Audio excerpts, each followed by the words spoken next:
Ma fille m'avait demandé d'assister à sa grande cérémonie de remise de prix, mais à mon arrivée, elle m'a remis le trophée du papa le plus embarrassant devant tout le monde. Je suis parti avant qu'elle ne puisse voir l'expression dans mes yeux. Le lendemain matin, elle m'appelait déjà sans arrêt. Elle ne pouvait pas croire ce que je lui avais fait. J'avais passé la majeure partie de 3 décennies à poser des briques, à couler du béton et à réparer des toits sous le soleil ardent de l'été de Kansas City. J'étais fier de la précision de mon travail, de la façon dont une poutre bien nivelée et une finition propre en disaient plus sur le caractère d'un homme que n'importe quel grand discours. Mes mains étaient tannées, mes épaules larges, et bien que mes cheveux se soient clairsemés et grisonnés, je me déplaçais avec une dignité silencieuse qui n'avait pas besoin de beaucoup d'explications. J'avais une petite maison à la périphérie de la ville, un vieux pick-up Ford dans l'allée, et une fille que j'avais élevée seule depuis le décès de sa mère, quand Amélie n'avait que 9 ans. Tout ce que je le faisais pour elle. C'est pourquoi, quand Amélie a appelé pour me dire qu'elle allait être honorée lors de la soirée de remise des prix de son université, j'ai ressenti une vague de fierté que je n'avais pas ressentie depuis des années. J'ai enfilé ma meilleure chemise à col, repassé un pantalon que je n'avais pas porté depuis sa remise de diplôme du lycée et appliqué un peu de lotion après rasage que j'avais acheté pour l'occasion. J'ai même fait un détour par le fleuriste Fleur pour y prendre une unique rose jaune, la préférée d'Amélie. Quand je suis entré dans cet auditorium universitaire bondé, j'ai pensé que rien ne pourrait gâcher la soirée. Je n'ai pas prêté attention aux regards curieux des parents plus jeunes ni aux petits rires que j'ai saisis de temps en temps. Rien de tout cela n'avait d'importance. J'étais là pour Amélie. Quand le nom d'Amélie a été prononcé, je me suis levé, applaudissant si fort que mes mains me brûlaient. Elle était magnifique sous les lumières de la scène, ses cheveux foncés relevés, cette robe rouge éclatante que je lui avais achetée à Noël dernier resplendissant comme une promesse. Elle s'est avancée vers le podium avec un sourire assuré et un instant, j'ai senti ce nœud dans ma poitrine, la fierté silencieuse d'un père qui avait fait son travail. Mais alors elle s'est retournée, et ce sourire s'est transformé en un rictus moqueur. Avant d'accepter ce prix, a-t-elle dit au microphone, j'aimerais prendre un moment pour remercier mon papa, Jim Harrington, le papa le plus embarrassant du monde. Le public a ri. Mon cœur s'est glacé. Un jeune homme que je n'avais jamais vu auparavant est apparu sur le côté de la scène, portant un petit trophée en plastique bon marché, dont la peinture dorée s'écaillait déjà sur les bords. Il l'a remis à Amélie avec une révérence exagérée, et elle l'a pris avec un geste théâtral, le levant pour que tout le monde le voie. Les mots au papa le plus embarrassant étaient inscrits en lettres noires voyantes et de mauvais goût. Les rires sont devenus plus forts. Amélie leur a fait un clin d'œil, savourant le moment. Merci, papa, a-t-elle dit en me regardant droit dans les yeux, pour faire de chaque jour une source d'embarras. J'ai senti la couleur me quitter le visage. J'ai laissé tomber mes bras le long de mon corps. J'ai vu des gens au premier rang se retourner pour me regarder et rire sous cape. J'avais toujours cru que je pouvais supporter n'importe quelle tempête pour Amélie, mais à cet instant, c'était comme si elle avait plongé sa main dans ma poitrine et m'avait arraché le cœur. Elle n'a pas vu ma stupeur, elle n'a pas remarqué comment je déplaçais mon poids d'un pied à l'autre, cherchant quelque chose de solide sur quoi m'appuyer. Je n'ai pas attendu la fin des discours. Je me suis retourné et je suis sorti avec l'unique rose jaune toujours serrée dans mes mains rugueuses. Dehors, l'air nocturne était frais, presque bienveillant, une miséricorde que je ne méritais pas. Je suis resté au bord du parking, écoutant les rires lointains qui s'échappaient encore de l'auditorium. J'ai senti le poids de ce trophée en plastique sans même le revoir. J'ai laissé tomber la rose sur l'asphalte et j'ai observé les pétales se disperser sous l'éclat du lampadaire. Puis je suis monté dans mon vieux pick-up et j'ai conduit jusqu'à la maison en silence. Dans le silence de ce trajet, j'ai senti que quelque chose en moi se déplaçait. Une ligne dont j'ignorais l'existence, tracée par la dignité silencieuse d'un homme qui avait tout donné et qui comprenait enfin qu'il ne suffisait pas d'être la risée de quelqu'un. La ligne avait été franchie, et je savais que même si Amélie ne le voyait pas encore, je ne la laisserais plus la franchir. La maison était plongée dans l'obscurité. Quand je suis arrivé, le silence m'a enveloppé comme une épaisse couverture. Je ne me suis pas dérangé pour allumer les lumières. Je suis allé directement à la cuisine et j'ai posé les clés sur le vieux comptoir en chêne usé. Mes mains tremblaient quand je me suis appuyé sur l'évier, me tenant au bord, sentant la morsure du métal froid dans mes paumes. J'ai fermé les yeux et j'ai laissé le souvenir de ce moment dans l'auditorium me frapper encore et encore, comme des vagues qui ne me laissaient pas respirer. J'avais passé toute ma vie à essayer d'être le père dont Amélie avait besoin, à soigner les genoux écorchés, à préparer les déjeuners pour l'école, à assister à des récitals de danse et à de longues sessions d'études nocturnes. J'avais supporté le froid à regarder ses matchs de football, même quand elle me regardait à peine. Je pensais que si j'étais toujours là, quoi qu'il arrive, elle comprendrait combien je l'aimais. Mais je m'étais trompé. Quelque part en chemin, ma dévotion silencieuse était devenue invisible pour elle, ou peut-être simplement quelque chose dont se moquer. Je me suis souvenu comment elle me regardait quand elle était petite, les yeux pleins de confiance et ce sourire doux et tendre qui pouvait me désarmer en un instant. Je me suis demandé si elle pensait parfois à ces jours-là. Je me suis demandé si elle savait ce que l'on ressentait à être debout devant une salle remplie d'étrangers et à être la cible de moqueries de la part de la seule personne qui aurait dû être mon refuge. Je me suis préparé une tasse de café et je me suis assis à la petite table de la cuisine. La vieille horloge murale rythmait le temps de son tic-tac lent et patient, emplissant le silence. Mon téléphone a vibré une fois. Le nom d'Amélie s'est illuminé sur l'écran. Je l'ai laissé sonner. Elle a rappelé encore et encore, mais je n'ai pas répondu. J'avais besoin de temps pour laisser la douleur s'installer, pour comprendre où je m'étais trompé et ce que j'étais prêt à tolérer désormais. Quand le soleil a commencé à se lever, je n'avais toujours pas dormi.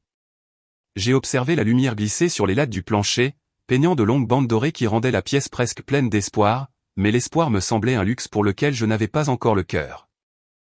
Je suis resté là, avec le café déjà froid et le goût amer sur la langue, pensant à toutes les fois où je m'étais démené pour Amélie, aux emplois que j'avais acceptés pour qu'il ne lui manque rien, aux heures supplémentaires, aux week-ends que j'avais sacrifiés. J'ai pensé à la façon dont je l'avais laissé me traiter de ringard et de dépassé, comment j'avais ri avec elle quand elle se moquait de mon pick-up délabré ou de mes vêtements simples. Rien de tout cela ne me dérangeait. Peu m'importait d'être un peu démodé ou un peu rustre.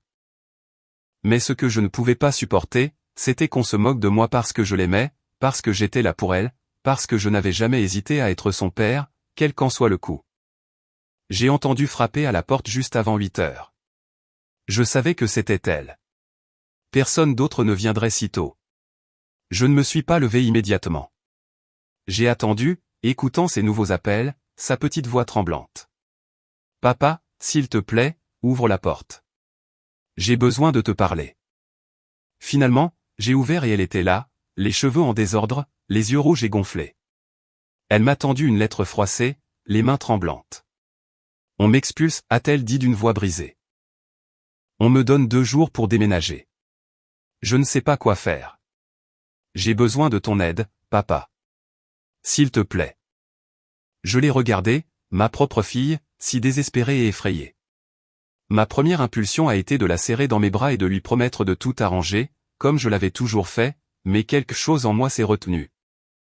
Une voix tranquille qui disait qu'il était temps de la laisser se débrouiller seule, même si ça faisait mal.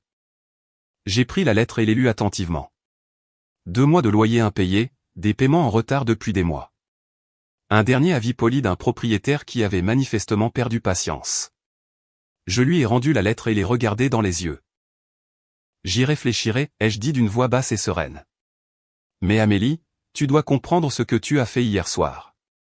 Ça me faisait mal. » Elle a cligné des yeux, ouvrant la bouche comme pour argumenter, mais je ne lui en ai pas laissé l'occasion. J'ai fait un pas en arrière et j'ai fermé la porte. Le loquet a cliqué avec une fermeté qui m'a surpris moi-même. Je suis resté là, dans le couloir, le cœur lourd, mais l'esprit étrangement clair. Je savais qu'elle était toujours là, juste derrière la porte, attendant que je sorte pour tout arranger. Mais je ne l'ai pas fait. Je ne pouvais pas. Non, cette fois-ci, les heures ont passé lentement ce jour-là.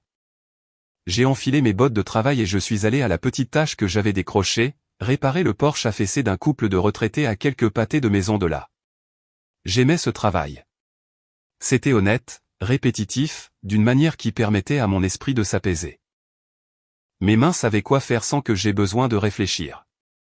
Poser les nouvelles planches, vérifier le niveau, planter chaque clou avec une précision silencieuse.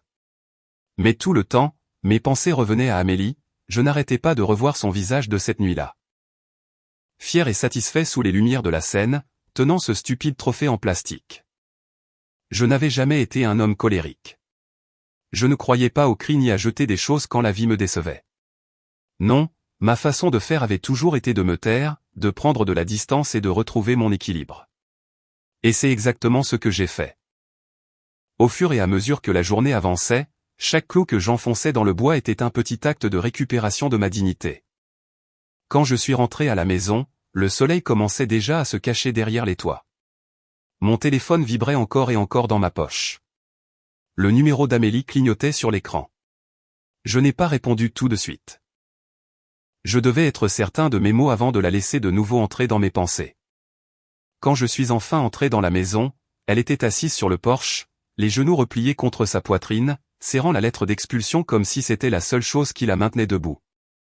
Elle a levé les yeux vers moi, les joues sillonnées de larmes, la voix petite et tremblante. « Papa, je suis désolé, je n'aurais pas dû te faire ça hier soir. Je ne pensais pas que ça te ferait si mal. Ce n'était qu'une blague. » Je suis resté là à la regarder, la regardant vraiment pour la première fois depuis ce qui semblait des années. J'ai vu la peur dans ses yeux, le désespoir, et j'ai aussi vu la partie d'elle qui ne comprenait toujours pas. La partie qui croyait qu'une excuse rapide arrangerait tout. Je me suis appuyé sur la rambarde du porche, le vieux bois tiède sous mes paumes. « Ce n'était pas une blague pour moi, Amélie, ai-je dit doucement. C'était une limite. Et tu l'as franchie. » Elle a secoué la tête, les larmes revenant. « Papa, s'il te plaît. Je ne sais pas quoi faire. Je vais tout perdre. Je n'ai personne d'autre. Tu m'as toujours aidé.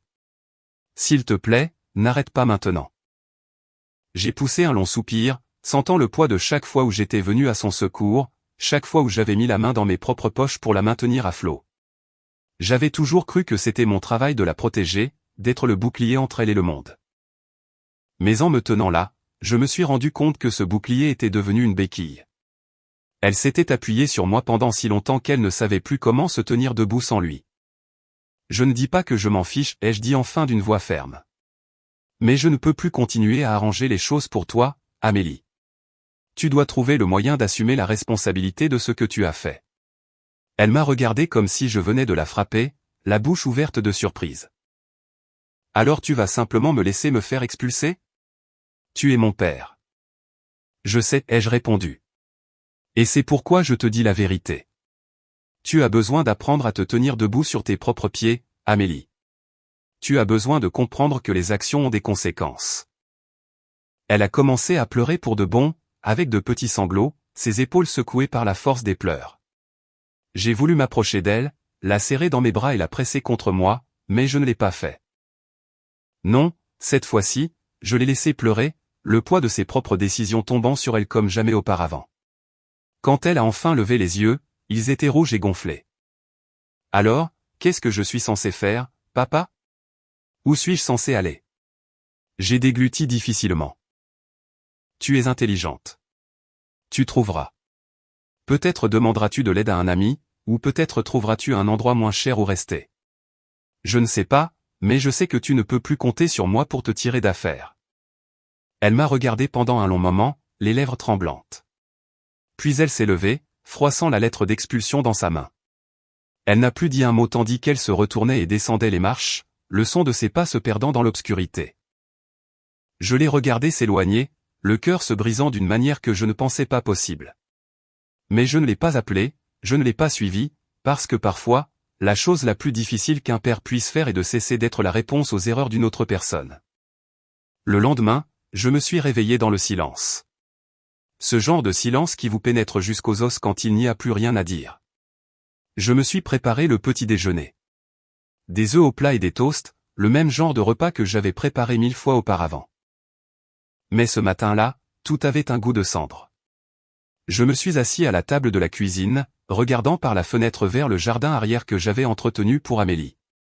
La pelouse fraîchement tondue, les parterres de fleurs que sa mère avait autrefois aimés.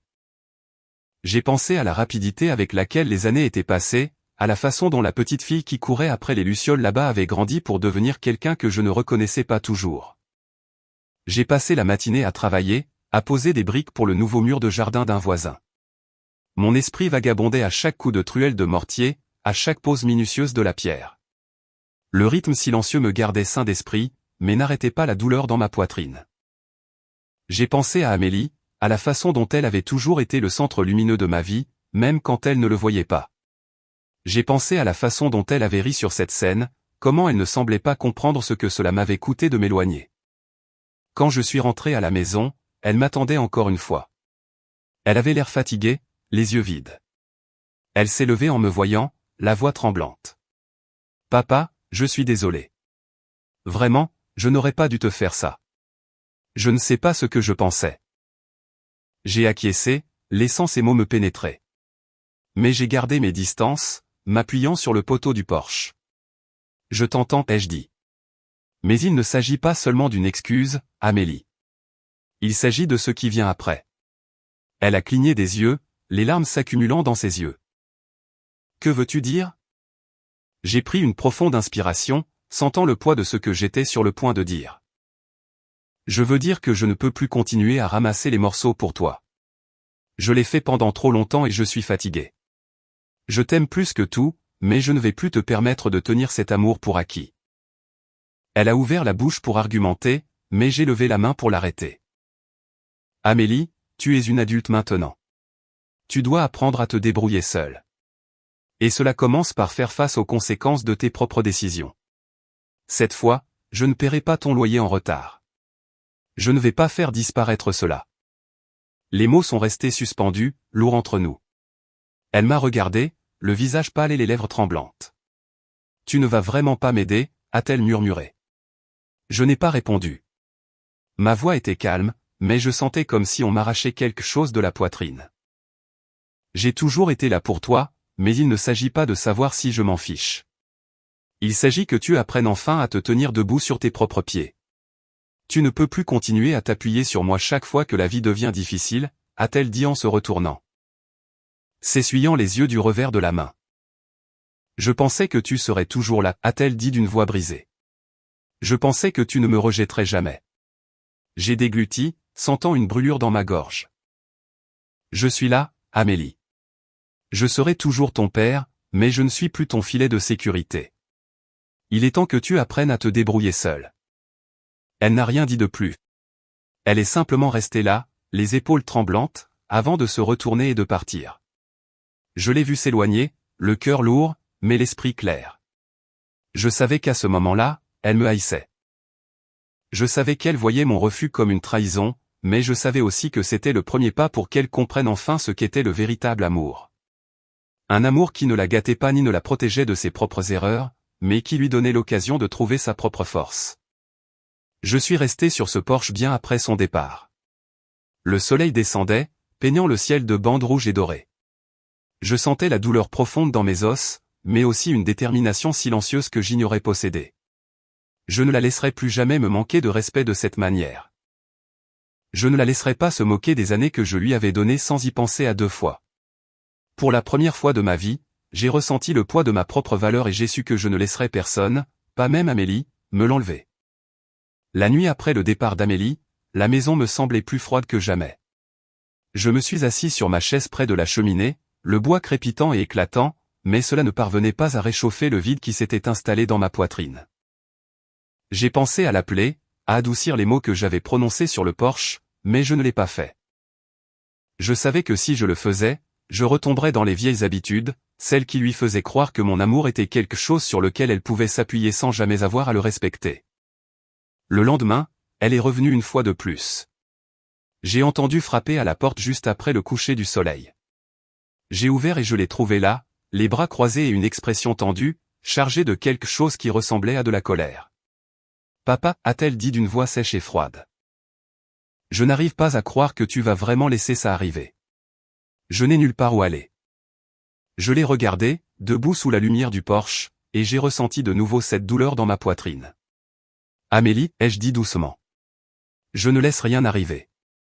Savais-tu que ça arrivait depuis des mois? Savais-tu que le loyer était dû et as-tu choisi de ne pas le payer? » Elle a laissé échapper un rire amer. « Tu es incroyable. Tu es mon père. Tu es censé m'aider. Je t'ai aidé toute ta vie, ai-je répondu. Ma voix était calme, mais je sentais le poids de chaque fois où je l'avais tiré d'affaire m'écraser. Je t'ai donné tout ce que j'ai pu. J'ai été à tes côtés dans des choses où la plupart se seraient retirés, mais cette fois, c'est différent. Tu m'as humilié. Amélie, tu t'es moquée de moi devant tout le monde, et maintenant tu me demandes de te sauver à nouveau comme si rien ne s'était passé. Elle a à peine tressailli. C'était une blague. Pourquoi ne peux-tu pas simplement t'en remettre? J'ai senti ma mâchoire se serrer, parce que pour moi ce n'était pas une blague, c'était une gifle. Je suis resté là à t'écouter faire de moi la cible des rires d'une salle pleine d'étrangers. Et tu n'as même pas vu à quel point ça m'a fait mal. Ça, on ne s'en remet pas comme ça. Elle a baissé les yeux vers ses pieds, les épaules affaissées. Un instant, j'ai revu la petite fille qu'elle avait été, celle qui glissait sa main dans la mienne à la foire, celle qui me regardait comme si j'étais le seul endroit sûr au monde. Mais cet enfant n'était plus là, et la femme devant moi devait affronter la vérité que j'avais été trop indulgent pour lui donner pendant toutes ces années. Je n'y arrive pas, papa, a-t-elle dit enfin d'une voix brisée. Je ne peux pas simplement tout perdre. Tu ne vas pas tout perdre, ai-je répondu, ma voix ferme, même si je sentais ma poitrine se déchirer. Tu vas perdre cet appartement. C'est vrai, mais tu vas trouver le moyen d'avancer. Tu es plus forte que tu ne le crois. Tu n'as jamais eu à l'être, mais cette force est là. Elle s'est essuyée les yeux, les épaules tremblantes. Je te hais pour ça, a-t-elle dit à peine dans un murmure. J'ai acquiescé lentement. Je sais. Et peut-être qu'un jour tu comprendras pourquoi j'ai dû le faire. Peut-être pas, mais je ne vais pas m'excuser d'avoir fixé une limite. Amélie, je ne peux plus continuer à te donner des morceaux de moi quand tu les traites comme s'ils ne valaient rien. Elle s'est retournée et je l'ai vue descendre les marches, la tête inclinée, les épaules rigides sous le poids de ses propres décisions. Je suis resté là, à la porte, bien après qu'elle ait disparu dans la nuit, le cœur lourd, mais l'esprit clair. Je savais qu'elle était en colère. Je savais qu'elle se sentait abandonnée, mais je savais aussi que c'était la première fois que je m'étais vraiment tenu droit. J'ai fermé la porte et j'ai appuyé mon front contre le bois froid, respirant le silence de la maison. Ça faisait mal, mon Dieu, ça faisait mal de la voir comme ça, mais dans cette douleur, il y avait aussi une étrange sensation de paix. La certitude que pour une fois, je ne me laissais pas marcher sur les pieds simplement parce que je l'aimais. Le feu crépitait derrière moi quand je me suis éloigné de la porte. Je suis retourné m'asseoir sur ma chaise, la chaleur des flammes m'atteignant dans le silence. J'ai senti le poids des années peser sur mes épaules, mais pour la première fois, je ne me sentais pas écrasé par elles. J'ai senti qu'enfin j'avais réclamé quelque chose qui avait toujours été à moi, ma dignité, ma valeur. Et j'ai su, au plus profond de moi, que je ne laisserais personne me l'enlever à nouveau. 2 jours plus tard, j'ai su qu'Amélie avait fait ses valises. Elle ne m'avait pas appelé pour l'aider à déménager. Elle n'avait pas demandé d'argent ni que je parle au propriétaire pour arranger les choses. Une partie de moi avait espéré qu'elle reviendrait une dernière fois pour supplier ou pour exprimer sa rage, mais elle ne l'a pas fait. Au moment où le soleil s'est levé ce 2e jour, elle était déjà partie, son nom arraché de la boîte aux lettres comme si elle n'avait jamais été là. Je suis passé en pick-up devant l'immeuble ce matin-là. La vieille façade de briques rouges qui lui avait autrefois semblé un château. La fenêtre où je la voyais lire tard dans la nuit était vide. Je suis resté un moment assis dans le pick-up, les mains posées sur le volant, observant les déménageurs descendre les cartons par les escaliers. Je ne me suis pas approché, je n'ai pas offert mon aide. Cela ressemblait à la fin de quelque chose et je savais que je devais laisser les choses se terminer. Quand je suis rentré à la maison, j'ai marché longtemps dans les pièces, touchant les objets qui avaient été les siens. Une photo décolorée de nous à la foire du comté, une tasse en argile tordue qu'elle m'avait faite en CE2. J'ai laissé les souvenirs m'envahir, chacun comme une petite douleur silencieuse. Elle restait ma fille. Elle le serait toujours, mais la version d'elle que j'avais passé des années à protéger, la petite fille qui s'accrochait autrefois à ma main, n'était plus là, et je devais la laisser partir. Cet après-midi-là, je me suis consacré au jardin. Cela faisait des semaines que je ne l'avais pas vraiment fait. Les problèmes d'Amélie m'avaient volé trop de temps et d'énergie. J'ai arraché les mauvaises herbes, remué la terre et planté de nouvelles graines dans le sol fertile. Mes mains travaillaient la terre, et à chaque coup de pelle et chaque pression, je sentais que quelque chose s'apaisait en moi.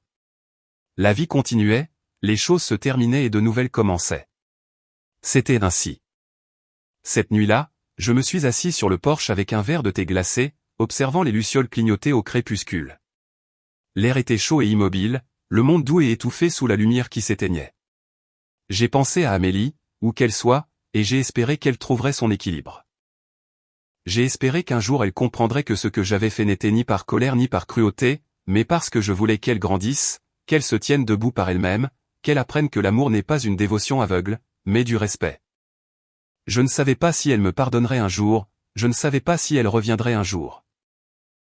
Mais pour la première fois depuis des années, j'ai senti que je pouvais respirer, comme si la maison était enfin redevenue mienne, pleine de la dignité silencieuse que j'avais toujours tenté de construire dans ses murs et ses planchers.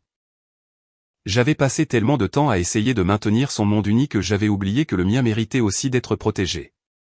Tandis que les étoiles commençaient à apparaître, j'ai pensé à tout ce que j'avais appris ces derniers jours.